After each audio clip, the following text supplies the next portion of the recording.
Donc, pendant mon comment est-ce que bato balongoli N ou ezalaka invisible mais il continue dans mon tout. Tu fandisi N à mon tout comme il défendre bien. Papa na yo moni Shadar abimi na balaba. Nemi Moulana abimi na balaba. Evariste Bocha, Show Kitou, babenga bango les classiques du FCC. Classique c'est-à-dire ba fondation ya FCC. Makolo maboko ya Kabila na mutu ya Kabila Batouane. Bango nde bilima ya mai. Babimi na balabala. Omoni Kalev Mouton, ancien DG ya ANER, service à renseignement. Abimi na balaba pour na kolobake non. Nous venons dire non à la dictature. Nous venons soutenir les institutions de la République. Ceux qui maintenant parlent non à la dictature, Mouton et Azako Azali ko incarner pouvoir c'est le président de la République. Pour parler non à la dictature, tu es Kabila contre les artistes musiciens congolais. Parce que Bazali ko Yel Salabande Kwana qui bango ba yembela Kabila. Bango nde ba fansa Kabila. Oui, ba yembela Kabila parce qu'elle est comme ça na bango. Mais bango za la victime expiatoire na binoté, combat na bino pona ezala, il faut ba musicien bazala comme un don expiatoire na bino. Donc faut ko boka ba musicien ko kale bango. Lelo bande ko ba 4 combat. Yami balé ba structurer combat. Ba structure exacte.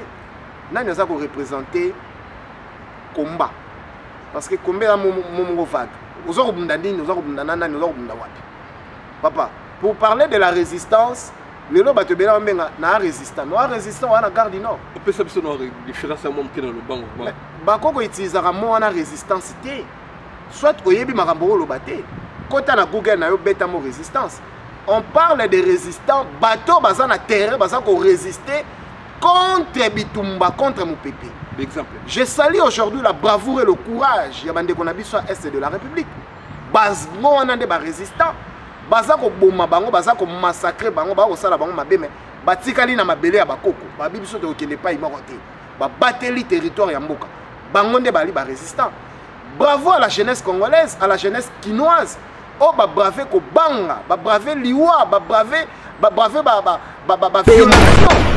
voilà donc bokecho ayaki non mboka oyo kombe zali à caractère collectif et à la ya mutu moko te tango ye quand même esika bandeko bazala la moindre des choses il faut benga bandeko to na programme boye to lingi to sala eloko boye pona ekede boso to na bakulu to kwa babe masombo ba o baza ko incarner esprit ya combat ya Paris awa ya ba congolais fallait ko benga bato bongo bezali ba figure emblématique ba kozanga te.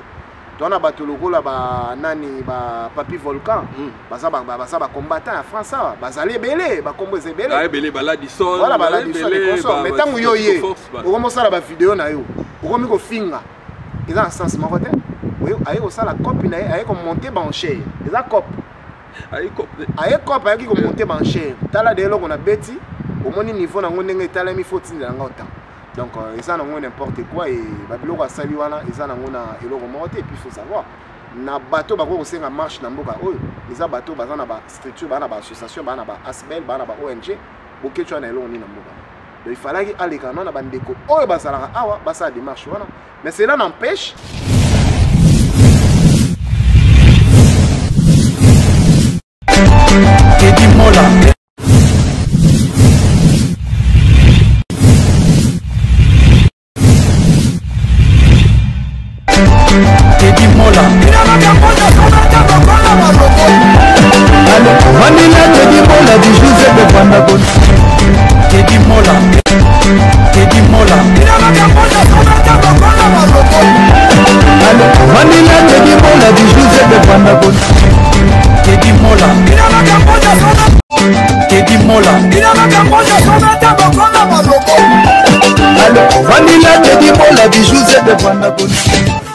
Vous abonnez Kabuya yo. Tana matana carré ba carré oti.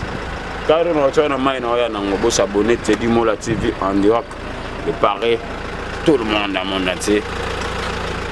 Ayuna. Voilà. Moula do moula, pour moula beta. Non ata anima ba te paya, to ela kunal. Teddy Mola TV vous s'abonner toujours. Jean Balmos.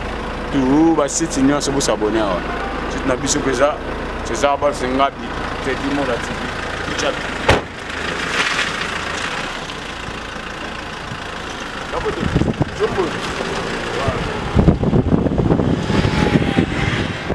Bana monde entier, bana États-Unis, bana Asie, bana Europe.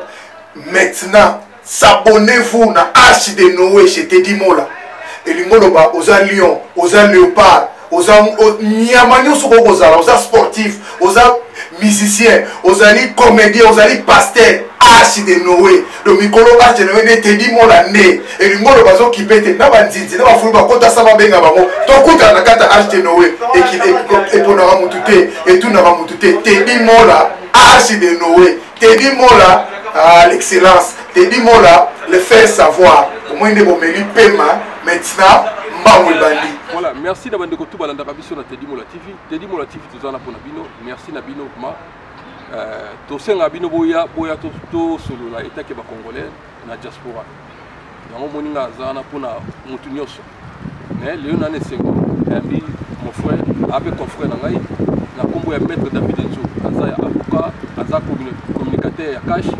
Et puis Azali, secrétaire général CG, il y a le Maman Fachi, il y a Bijou Meta, Oyo, Baïfou, Basaki peut une année na bango, il y a un tuto sur le moment qui est Makamba, il est Kambo, Baza, analyste monnaie, déjà il est l'objet.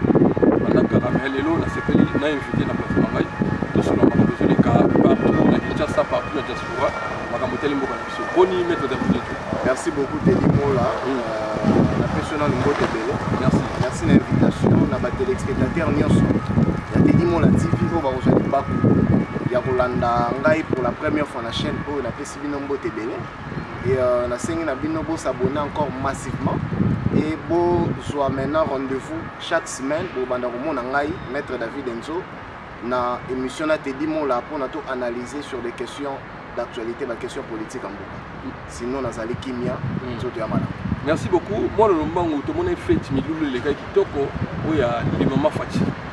Oui, les mamans Fachi, association les mamans Fachi, première association où il y a porté qui fusion mon Konzambo. Première association. Première association. La diaspora. La diaspora. Oui, la diaspora, tous allés battre les bossos, tous allés les canisser. Après, pendant l'élection mon Konzambo, pendant la campagne, tout Bundaki, tout le monde tout soukara na pour conquérir le pouvoir, il fallait qu'il fasse de sa pouvoir. Pour faire sa pouvoir, il fallait créer une structure. Il y a balabala, mais structure, il y a Mikanda. Il y a une association de Maman Fachi à Wanapoto. Tu es comme Mango à Kinshasa et puis tu étendre à travers le pays.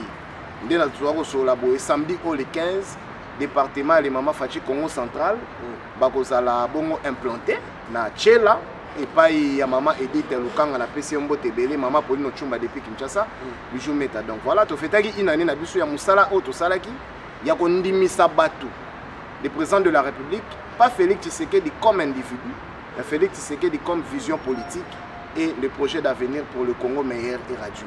Il y a un autre créa qui l'ingomba wana. Mais ambition na biso ya ambition minene. Pour 2023, les mamans Fachi to na terrain, cela veut dire Maître David Enzo, évidemment. Maître David Enzo a la candidat député national. Bijou Meta a la candidat député national. Maman Pauline Ochumba a la candidat député national. Maman Babette, Maman Kadima, Maman Fachi, tout. Na papa Fachi, bazala ambition politique, bazala aligné la plateforme na biso comme député pour accompagner chef de l'État la vision à long terme. Donc, vous avez un parti politique. Évidemment, il y a la mité bon la parti politique. C'est ça notre ambition. Ambition, vision à l'échelle à 2023, les mamans Fachi ont la mité, la partie politique, ont un regroupement. Donc pour donner déjà une idée, tous ont un regroupement, le roi a 7. 7 en 2011, soutien Tshisekedi de Moulumba. Donc ça sera bon la plateforme les mamans Fachi, soutien Fachi, Félix Antoine Tshisekedi Chilombo pour 2023. Fachi Béton, il y a un slogan Fachi Béton. Fachi Béton, moto a impulsé à mon Bijou Meta. Bijou Meta a impulsé qui yango en fait donc moto sala Bijou Meta évidemment Bijou Meta a impulsé yango Fachi Béton et sa philosophie il faut battre comprendre parce que na moni battu musu ba komi kozwango na sens moko contraire ils ali philosophie ya esalebi philosophie ya volonté teintée du patriotisme et de l'amour ya mboka. Alors congolais à s'identifier na Félix Antoine Tshisekedi Tshilombo na esalebi na ye à comprendre que celle ya mutu oyo et comme il changer makambu oyo ezalaki ya kobeba pendant 58 ans et aujourd'hui tozu mwana mboka oyo ayena makanisi ya sika alors makanisi oyo eza makanisi ya béton parce que béton de eumelaka parce que tu as besoin de mboka na biso et ça leli et oumela et non ezala temporaire. C'est pour cela que la démocratie c'est la meilleure mode de gestion ya mboka o e oumisaka mboka na bolamu et puis na kotombo. Merci beaucoup Maître David Nzo. Président Félix il n'a rien déjà non dans un pouvoir. Et là on est impressionné et là on est yomoni qui est présentement avant la voix bien na inanena ndamuna sali. Exemple. Tedimo la TV, il y a des athées, c'est palpable. Indépendance et la justice. Aujourd'hui, Mboka Nabiso, appareil judiciaire, où ils allaient thermomètre. Il y a développement à Mboka, thermomètre et stabilité à Mboka, ils allaient faire la justice. Hier, justice venait à la féodé. Justice venait à la téléguidée, télécommandée. Mais aujourd'hui, il faut constater que les magistrats, les juges, la police, bato service à renseignement bakom gosa musana bango ndenge elongo bani au nom de la loi sans pour autant que mokonzi moko asimissé na yango parce que le sommet de l'état le président de la République a l'obito que bon on a état de droit ce qui veut dire bisonion surtout là qu'on s'est plié na mibeko. Aujourd'hui vous constatez comment est-ce que indépendance il y a justice. On interpelle les gens par revendication comme la liberté d'opinion, liberté d'expression, les journalistes c'est ça qu'on s'exprimer les lois ba marche. Pour les gens qui réprimandaient hier, ils ont décidé de balabala pour réclamer et loko songolo pakala. Ceux qui ont bimi police et candibino et bedino assassin. Mais les lois ça la marche ndengo lingi du 1er au 30, ils ont quand même avancé positif oyo mo kontesikaye nango. Donc on a biloko lokola ba gratuité de l'enseignement. Hier c'était un mythe, mais aujourd'hui nous avons palpé la gratuité de l'enseignement. Banana biso ya école primaire Batangi au Félé. Combien même que c'est un processus, la gratuité de l'enseignement, bandi non na exécution na yango. En termes, il y a coach yango na place pour na bana ba comme kotanga au Félé, mais processus nango ezali ko lukela bango ba bâtiment, ba infrastructure scolaire et ça projet. Donc ils ont avancé au Mokonzambo Kasali et tout ça ko ba na kati ya ko luka ko fandisa social libumu ya congolais. Congolais alongola nzala na mutu ekitana libumu nzala esila. C'est notre combat, et ça combat à Congolais, ça combat à Mokonzamboka. Donc merci avec budget na biso Mboka, il y a gratuité scolaire et c'est posé un problème pour les enseignants, pour foot à bango, mais l'école monsieur ba doit en benga na bana, ba bilo mo bongo. C'est possible. Autant la budget Mboka. Tedimo la TV effectivement na kobeta lisolo ya budget awa. Mais ngai na sala ka politique ya balabala te. Il y a les gens d'ité, il y a réseaux sociaux. La politique c'est une science. Oyo ezali étudier et puis ezali exécuter. Budget Mboka na biso Kabila abimi l'ancien chef de l'État a tiraki budget wana na 4 milliards 500 millions. Budget Mboka na biso. Mais le problème est que atikaki biso na dette extérieure, dette à papaya. Il y a 2 milliards. Donc tu as un budget mbongo ezali ou ezali na réserve de l'État. Oui. Il fallait que normalement zala na valeur il y a 2 milliards 500 millions, mais avec tout ce qui s'est passé dans Makambu il y a 100 jours, il y a des détournements. Il y a des cabinet chef de l'État, il y a des accusés pour des détournements et condamnés.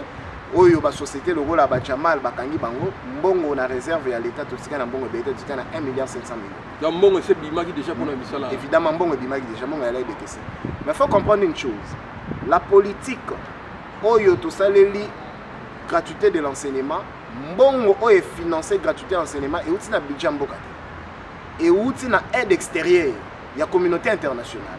Au moment comment est-ce que le chef de l'État n'a pas tourné pour Salagi à niveau Europe, à niveau Amérique, les États-Unis d'Amérique, pour les projets gratuité de l'enseignement, et puis ça $1 milliard pour soutenir la vision de la gratuité de l'enseignement. Parce que base il y a moi et base il y a l'État, il y a écolo, et zali na koyekola il y a peuple.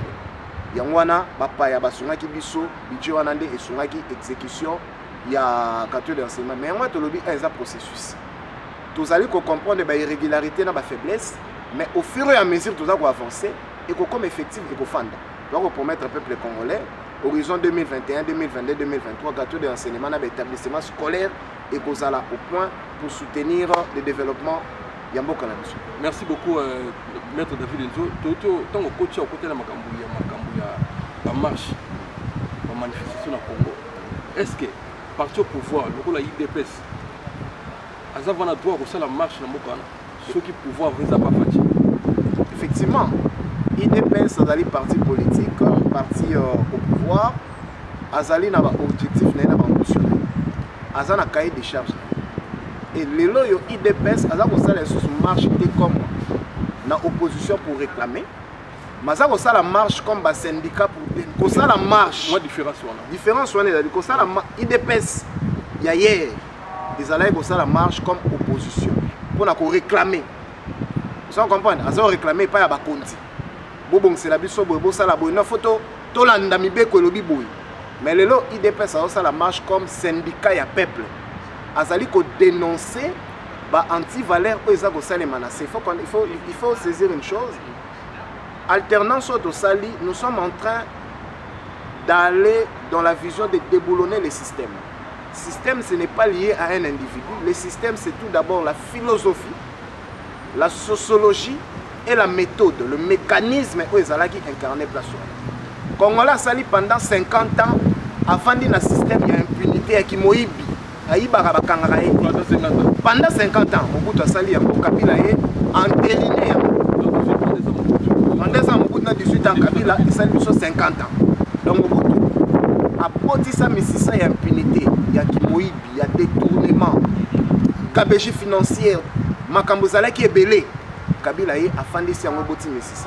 Aujourd'hui, tozali maintenant comment déboulonner le système. Pour déboulonner le système, on a une méthode pédagogique. Yama Bomoni Lelo Fadji a instauré l'état des droits à travers la justice. Sali Mabé, il y a une justice de donc nous avons la chaîne des interpellations dans la justice. Les Ali pour diminuer l'énergie et ça les douanes. Certes, il y a aussi la lolobité, mais tout bandit, c'est un processus à l'échelle de 2023, 2028. Impunité dans Mboka Nabiso et diminuer corruption, détournement et diminuer pour nous permettre décollage économique en Mboka. Et bandit pas directeur à cabinet. Évidemment, il y a des exemples. C'est un exemple bataille et pédagogique. Eh bien, si quoi Batouba bima la politique à réseaux sociaux, te dis moi. Quand on a eu Awa, on a les sur télévision pour réveiller la conscience du peuple. Il est temps pour nous, Congolais, de la vérité. Pour nous, la vérité, de Bonzambe Zali, na développement, la changement. Albert Yuma, oui. Babimi c'est là qui est article moko a détourné qui mbongo na niveau ya Jekamine 200 millions. Alors dossier est dans la justice. Justice c'est ça la ramusala dès parce que te dit mo la siliki pour même mettre une siliki non. Justice ezali na ba étape et ça na ba phase. Tu as ba étape préliminaire. Loko la phase il y a enquête. Et la phase moko préjuridictionnelle. Tu as la phase juridictionnelle loko il y a instruction. Vous comprenez? Dans la phase où il y a jugement et bandit. Donc, justice et se saisir, on a dossier Albert Yuma, et ça pour l'enquête. Tant qu'on comme en possession totale il y a dossier, il sera interpellé par la justice. Ce qui est loyaux au sommet de l'État, directeur de cabinet, il y a chef de l'État, président de la République. Il a été interpellé, arrêté aujourd'hui, condamné. Alors, à plus forte raison, Albert Yuma. Donc, la justice d'aujourd'hui, dans le cannabis, est comme jouer des rôles. Un, ils ont un rôle pédagogique. L'État, ils ont papa, ils ont maman. Ils ont le droit de son anzela, il y a un film qui est un malam. Il y a un kanga, ils interpeller pour décourager le comportement. Merci beaucoup. Pourtant, la DGJ a prêté serment. La République démocratique du Congo. Baji Joala Bazali Balietina ya Kingakati. Balietina donc ils ont bateau va comprendre les signes du temps. D'abord, on dit que c'est pas fatigué. Non, parce qu'on comprend. Il y a un lobby, un problème, mais tout y a battu pendant 50 ans. Le juge a fait pendant 18 ans. La justice, ils ont une poche. C'est-à-dire, si on a fait un Kingakati, a bengio na téléphone, on a un dossier, on a un dossier, on a un dossier. Pourquoi le Zolo Bambi Balongola est ministre de la justice? Le Zolo Bambi Balongola est ministre de la justice, n'a problème, il y a un hôpital à Kitambo. Si mon hôpital à Kitambo, il y a un espace, il y a l'État. L'État est là, l'hôpital à Kitambo, espace ouana. Pour na sogi hôpital, Elingi est un bâtiment, mais à l'époque, les petits frères, il y a M. Kabila, Zoé Kabila, Ayaka, soit espace ouana na makasi. Otobengi yango, na Mobeko, à Salaki, spoliation, il y a espace ouana. Nous sommes au Bambi à l'époque, ministre de la justice, à l'État qui a s'imposé. L'espace à l'État est co-quitté.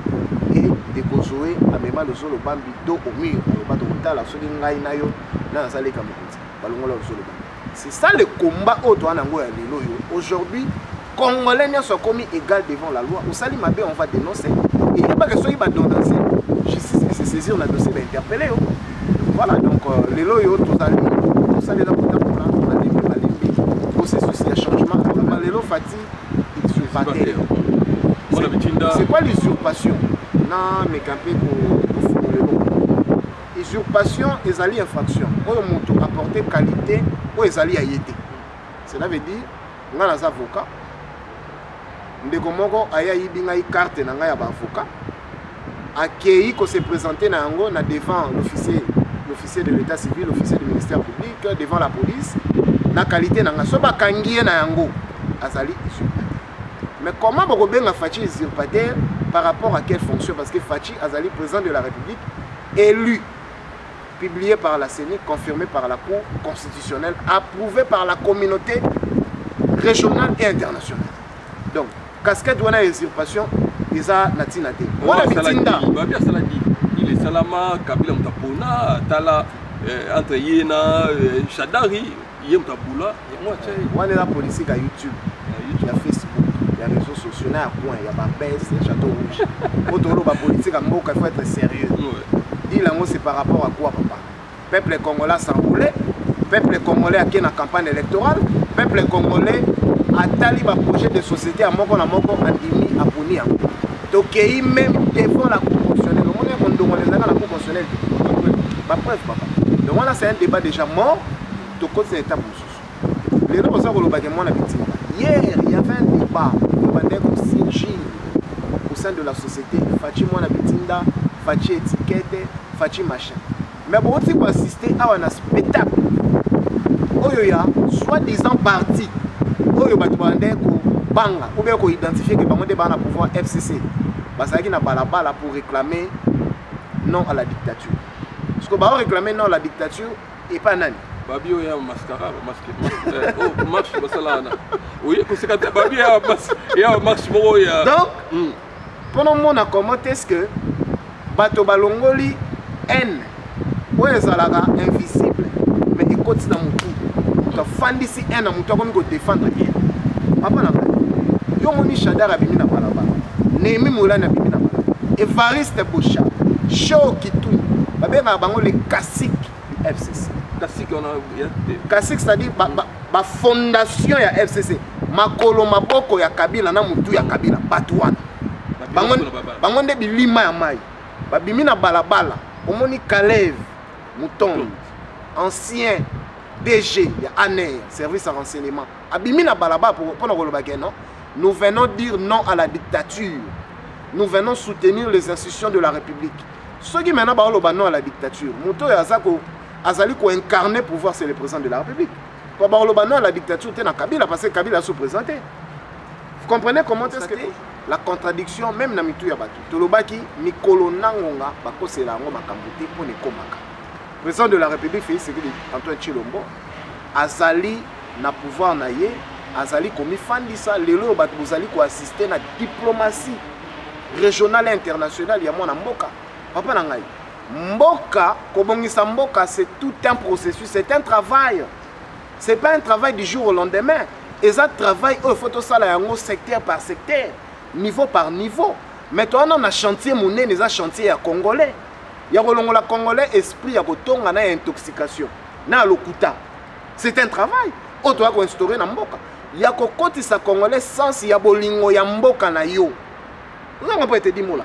La réclamation à ça la pour Mboka na biso ezali ebele bandeko na biso oyo baza ko croire na changement ba ya le train a déjà quitté la gare train ça déjà marche toi kotonga Mboka. Merci beaucoup Koloba Kabila longo na pouvoir il faut bakangaye ba meme na CPI ya vandisi wana siko iyo etake mutamayele etake avocat Kabila vana na Congo wana est-ce que na volonté Fachi to Fachi ko banga ye bien ezala ba corps bien dino expliquer na biso. Merci beaucoup, Teddy Moula. Il faut topper sa explication claire. Kabila Zali, ancien président de la République. Kabila avant Alongwa, président de la République, par la voie des élections, parlementaire, l'Assemblée nationale, le Sénat, se réunissent en congrès pour voter une loi qu'on appelle le statut particulier des anciens chefs d'État. C'est-à-dire, loi où on a un statut particulier des anciens chefs de l'État, de heureuse mémoire, ceux qui mousaient les pères à la équipe n'a pas moyen. Mobutu a la n'a pas moyen. Kassavou a la n'a pas moyen. Loi où on a, et n'a qu'à s'appeler Konaba. Loi on est le bibouille. Tout chef de l'État, Oyo a géré Mboka, Azali exempté, Naba poursuite à caractère international na gestion. C'est-à-dire, pendant la gestion de Mokonzi Mboka, ba crime, ba massacre, ba makabunyo sur base, il y a carnage ou bien de l'instruction, il y a Bapaya. Mokonzi Mboka a responsabilité parce que le pays est géré par des institutions. Cela veut dire, loi wana ils ont protégé Kabila, ça exempté na poursuite. Ça c'est de un. De deux, statut wana ya ancien chef de l'État. De deux, Kabila ndaza wana pour na azala déféré par devant les instances internationales, il y a une procédure à mener. Pour être déféré par devant la Cour pénale internationale, il faut être moto ya sali ba crime imprescriptible, les crimes de guerre, crimes contre l'humanité, crimes de génocide. Mais ce qui est basé ba élément wana. Ok, moi Mboka Kabila, c'était lui le commanditaire en chef. Il y a des crimes wana évidemment, ba preuve, ba élément wana, pas même on a CPI. Donc il était que congolais, il était que avocat, ba preuve wana ko. Non mais ndeko nangai, la responsabilité est individuelle. Ah ça les avocats na muto mibe ko na ko ya te ko avancer, ba makambo na maîtrise na ngote. Il faut que ça la banquette, ko bimisa ba élément que Kabila azali responsable, il y a crime de guerre. Il y a crime de génocide, il y a crime contre l'humanité. Qu'est-ce que vous acquisez? Formez-vous une équipe, une société, une société civile pour que vous acquisez. C'est simple. Donc, les locaux là, Fachi, Fardo, Fachi, Kanga Kabila, Fachi, Kanga Kabila, parce que Fachi, Azali pour représenter l'État, mais sa justice. Bato Baro Kanga Kabila, il y a justice. Soza na dossier na Kabila, Aïbali Batanayo, Abomela yo Taba, Abomela yo Ndeko, mais moi, l'élément de la justice. Tout le monde a dit que Elombe Mobali Pasteur, évêque Pascal Moukouna. Oazali Naboloko, Kalamingité, dossier na yeba a ressemble à lundi, le 17 lundi, Nazako tomber là, bonne chance. Bako a quitté parce que le dossier est vide. Parce que évêque Moukouna a quitté pour saisir justice. C'est ça, un citoyen. Il y a qui saisir justice. Kabila Rwandais, Kabila tout ça. Non, mais à qui on saisir justice? À qui on saisir justice? Mais le problème est que, na niveau ya mboka na biso moyen Kabila azala déféré par devant la justice exactement parce que la loi est protégée, la constitution est rebattue là. Non mais il y a pas ça qui patriotisme mais ezali non vous avez quoi ça la forme était papa donc il faut soubassement ça là. Soubassement c'est le juridique, c'est la loi. Évidemment donc ceux qui soubassement ça te ba rochelo point de akena na avocat na ba pesa conseil mais dossier wana ezali na ordre international parce que na mboka wana to voter mibeko papa. L'état des droits nous sommes on s'incline par devant la loi. Pour na kokangaye, il faut mibeko et kangaye mais mibeko mboka na biso est protégé. La constitution, la loi des lois, la loi mère. Voilà. Merci beaucoup non merci. Si comme ndeko tout bala tsaka Fachi, il faut Fachi kanga Kabila tout ça donc to beta na biso côté. Et puis photo to yebisa bandeko à part Mamba Kabila to na ba statut particulier le rôle ancien vice-président de la République. Tout là 4 vice-présidents de la République. Jean-Pierre Bemba, Azarias Rouberois, Zaïd Ngoma de heureuse mémoire, na papa Oyaba Gilier, Yérodi Abdoulaye Ndombas de heureuse mémoire bango statut particulier ya ba ancien vice-président de la République. Bango pe bakoko kanga bango te. Parce que Rouberois c'est un ancien rebelle. Baboma ba dans est de la République. Mais statut à la temps vous allez voter dans la nation, na Saint-Titi, d'accord à Saint-Titi, bah y a ba réglementer en la carte de constitution, bah quoi quand bangote na ba crime au basala. Jean-Pierre Bemba ba boma ba tuna Équateur, bah quoi quand bangote. Il faudrait ba tuba maîtriser mon beko avant ya roloba na carte ya ba télévision. Vous en comprenez te dit mola.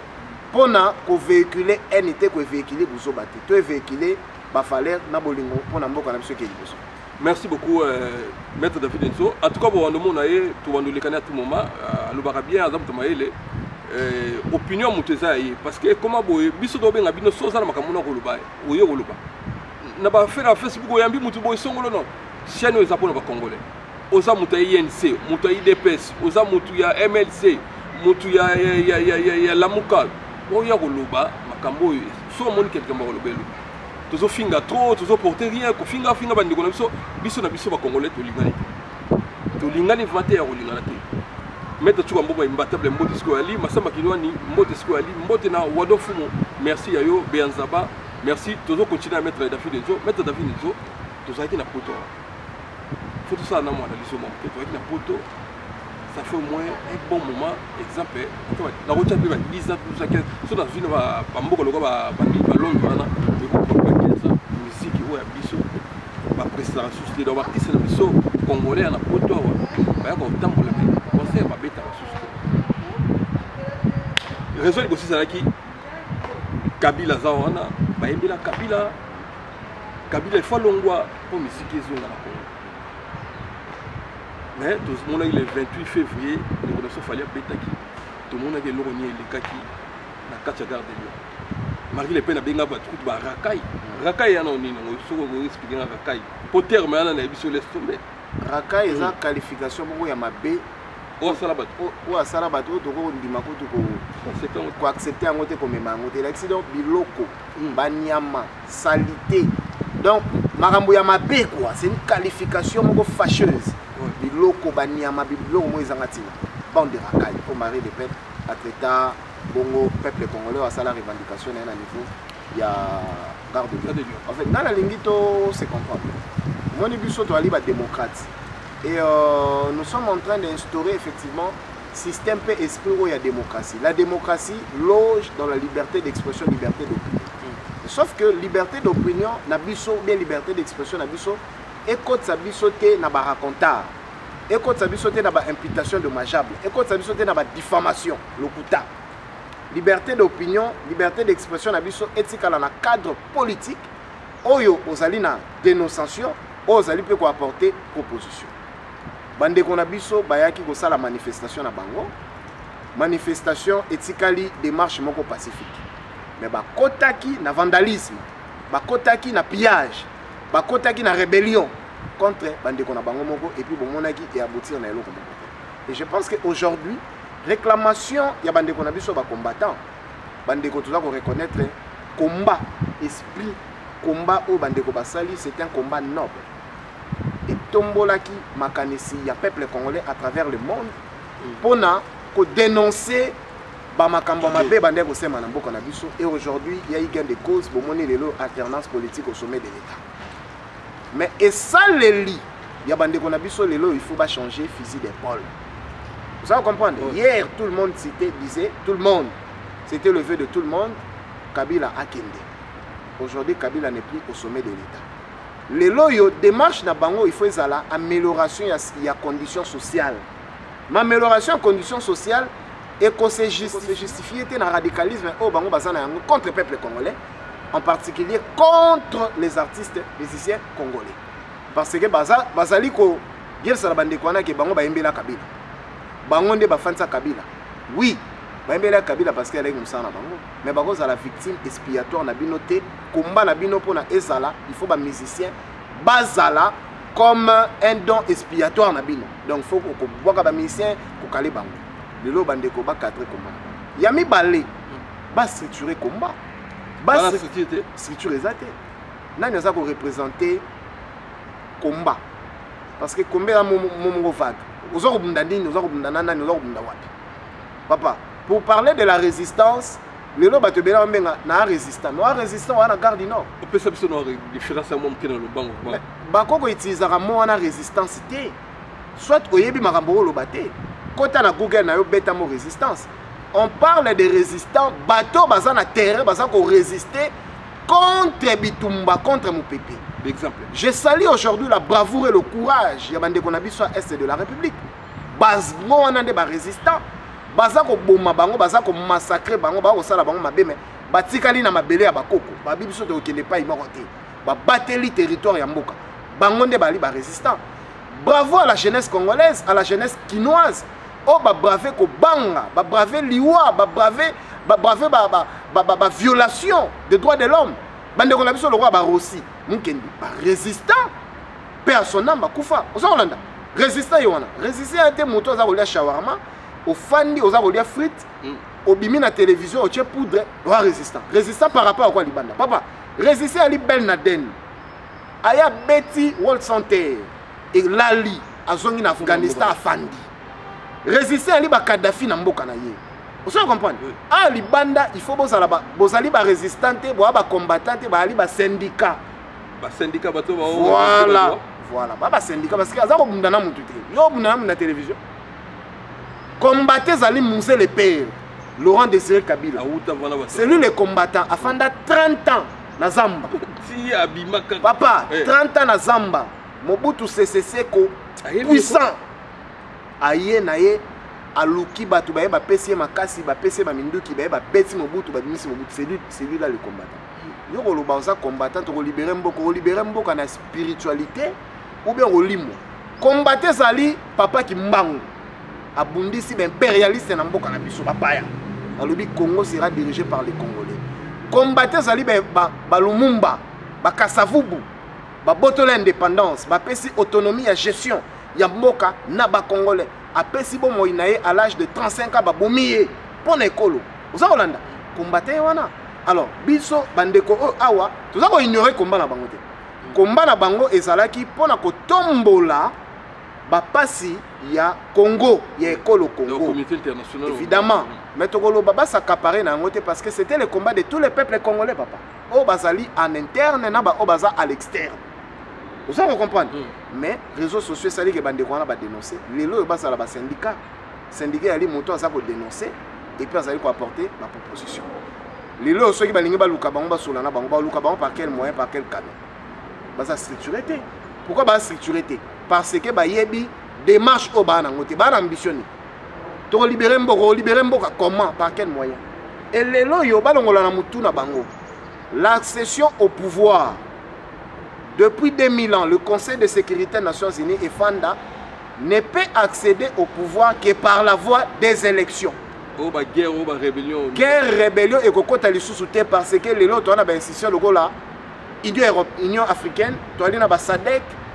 Vous comprenez? To ali na Union européenne, to ali na ba Nations Unies. Donc au kokota na rébellion te papa, il faut passer par des élections. Angola yango yoyo. Président Nani Eduardo a sali 47 ans.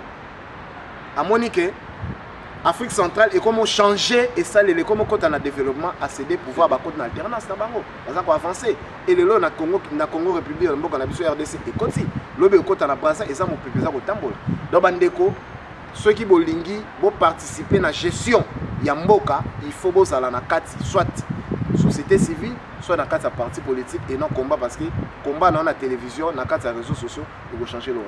Merci beaucoup ndongo lobby na trop efenga sur le roman boy. Dans cette émission, déjà, on a fait Kofi Olomide Mbote. Pour ça, l'émission n'a pas bien massombo. Et puis, Kofi Olomide a joué le numéro Nangaï. Tout Bengani n'a pas fait le numéro Babé, Bengani n'a pas fait. Mais lobby, du coup, dans son émission, on va lobby il faut Kofi va la communauté Mongoué, va y avoir mon devant. Jusqu'au lobby, on va organiser des psychos. Ça va être la communauté Mongoué. Va combattre, va combattre. Bah, on a nani, bah, on a bango wapi. Parce que combattant. État d'esprit combattant ou bandaki sur le plan philosophique, ils avaient dénoncé anti-valère et mboka na biso. Ezali état d'esprit ezali éparpillé à travers le monde. Nous avons les combattants aux États-Unis, nous avons les combattants en Europe, en Amérique, au Canada, en Asie, en Afrique. Mais bazali structuré dans la plateforme moko ba mona bango wapi. Parce que si on est en France, ba France ba bibiso. Parce que la France bazape ko beta moi tout parce que logo la France et Paris. Ezali siège ya moi, il y a tourisme, il y a monde. Ezali siège ya activité socio-culturelle. Il y a ngande bango ba mona ke kombeza na France. Bon Angleterre pe basa, est-ce que ba mona nani ba solo na bango nini? Pour cahier d'échange ezate. Bango cahier d'échange da bango zali Kabila dégage. Siko Kabila n'est plus président de la République. Au moins que wana mutu na biso fo ba rebobina. Mais siko wala il faut confier au betate Kabila faut kende siko wana pe ngape na comporter yo Kabila faut kende pour musique beta siko na Congo. Le problème est que bandeko so babiba qui n'a pas de faire wana congolais et belé il y a diaspora va comprendre déjà que discours wana est comme une distraction. Pas de faire wana fallait beta qui combien même que et les kanaki malamuté et puis tu vas aussi nga makambo les kanabongote parce que concert ali place au batbao ya ko sepela place au batu bazali boya ko sala brassage culturel esengaka bato baya na esengo bazala l'aise bazala stress te mais soki bayebi bakende na antagonisme wana ya bango balobi ye pa lobi akobeta concert quand même ke koleka na mobulu mais concert akobetama mais awa la voix de la sagesse eza kosenga bandeko komba bosali emonani eko ekei bokutana ndeko na bino soki vraiment boa bapatriote bokutana ndeko na bino Koffi Olomide boloba kulutu ndeko biso tomoni mpona mboka na biso chanson patriotique sensibiliser les biso na baélément boye aza artiste akotala pe comment kosala mosala ndenge ekosunga mboka na biso kende musuku to lobi il faut Koffi aloba Kabila za rwandais c'est n'importe quoi c'est n'importe quoi abioté ngala pe ce message Koffi akena kisasa loba ke Kabila za rwandais yangwa to lobi siko maintenant ngai etange muta mobeko soki maintenant to bito kota maintenant na ba définition ba makambo wana bandeko belé to kota na case d'infraction parce que pour prouver la rwandophonie de Kabila il faudrait apporter des éléments. Vous allez comprendre.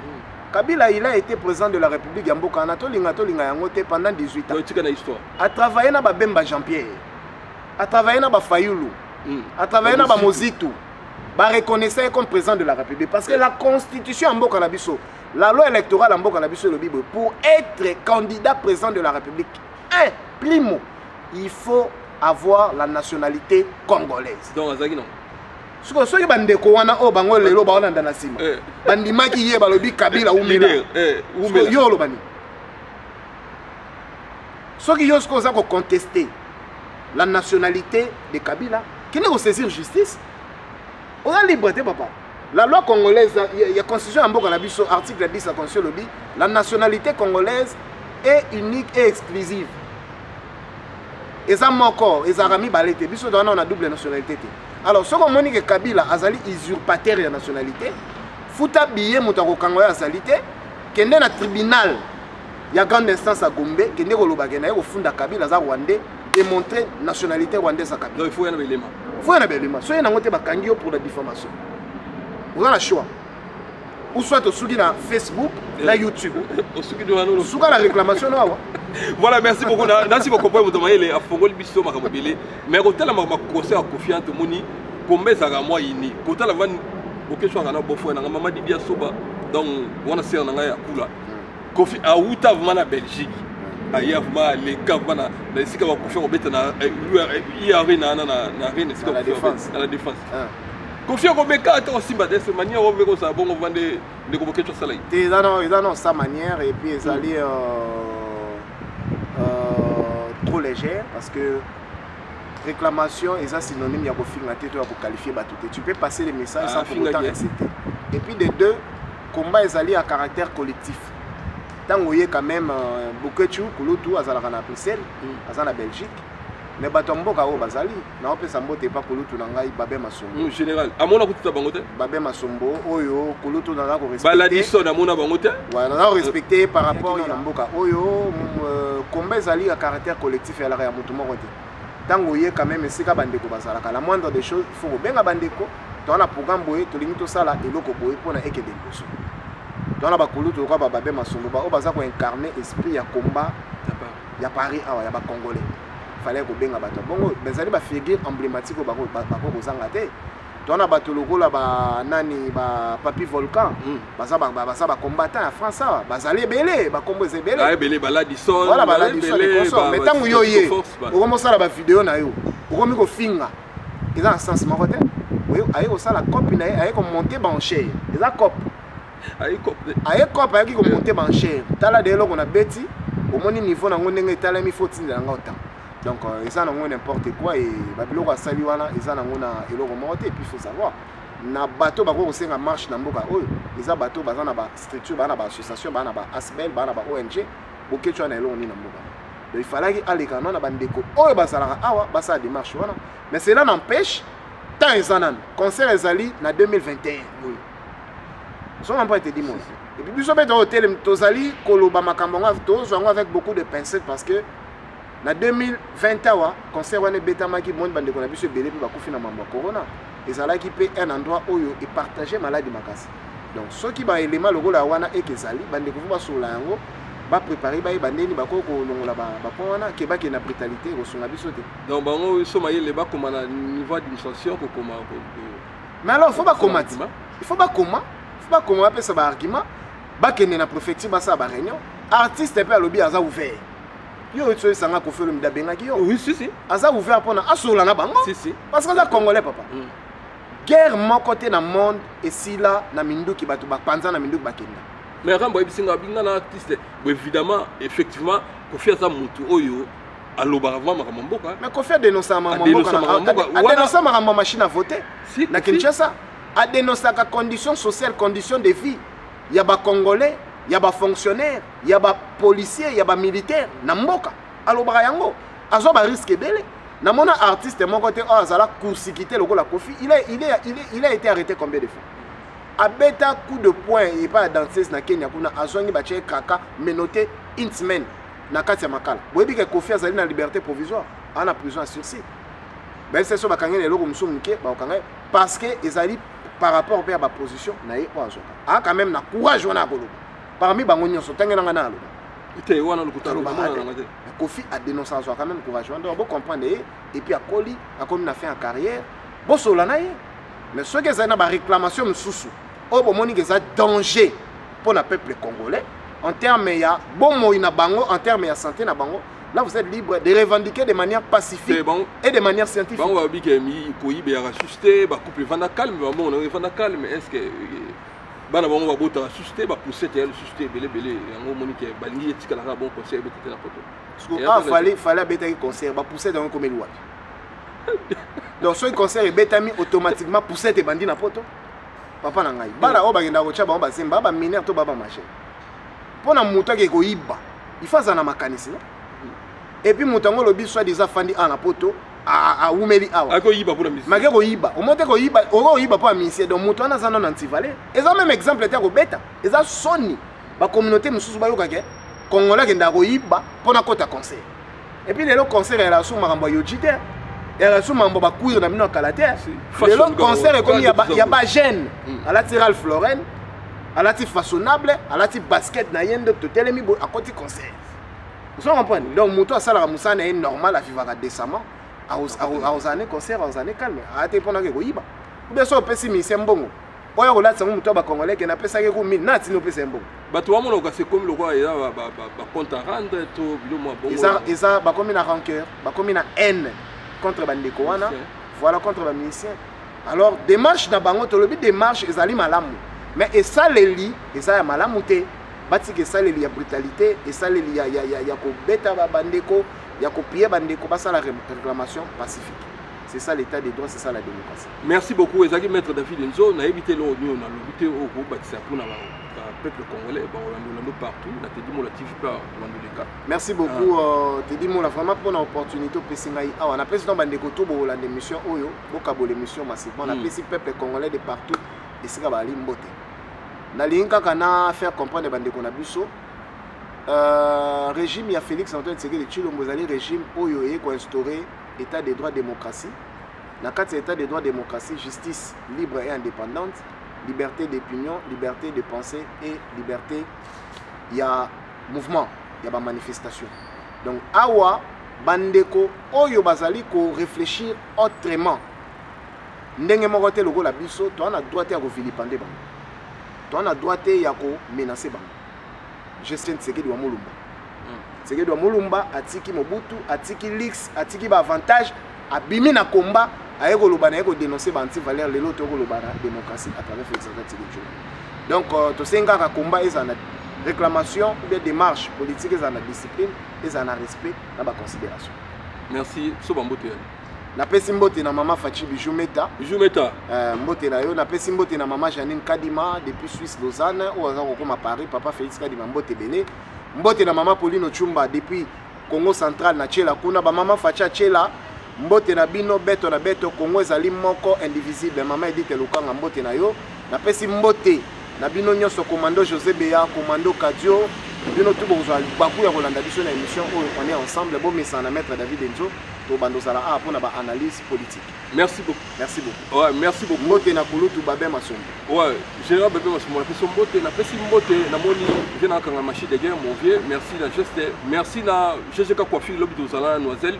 Salon moi kitoko na noiselle wana donc il y a GGK Coiffure salon kitoko to sala tokwata suki wana en tout cas kitoko tia itambola medo merci na Wado Fumu Masamba Kino l'envoyé spécial du chef de l'État merci pour la considération merci vana bande ko to ba soutenir ngai mais tu mo imbatable merci beaucoup tous ensemble toujours moto les sous na au mona Beanzaba honorable bana matete na peso moto moto sous na boda kwanza fo mikiliste moto siko yali moto les sous na moni Natasha Bamolo na Suisse yana biga sungu na Suisse vient arriver kono. Merci, beaucoup de brancher la Teddy Mola TV, beaucoup partager l'émission. À suivre. Bye. À la semaine prochaine, beaucoup de soumettre David Enzo, Aza analyse TP, tout le monde s'en est analyse, ma communauté, la communauté Nabiso, partout, tout le monde s'en est. Merci beaucoup. Merci beaucoup. Bah remarque, bah critique, bah remarque, bah critique, bah proposition, beaucoup mais la biso. Merci.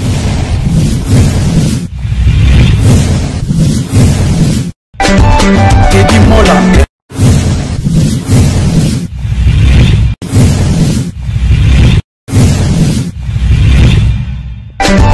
Teddy Mola.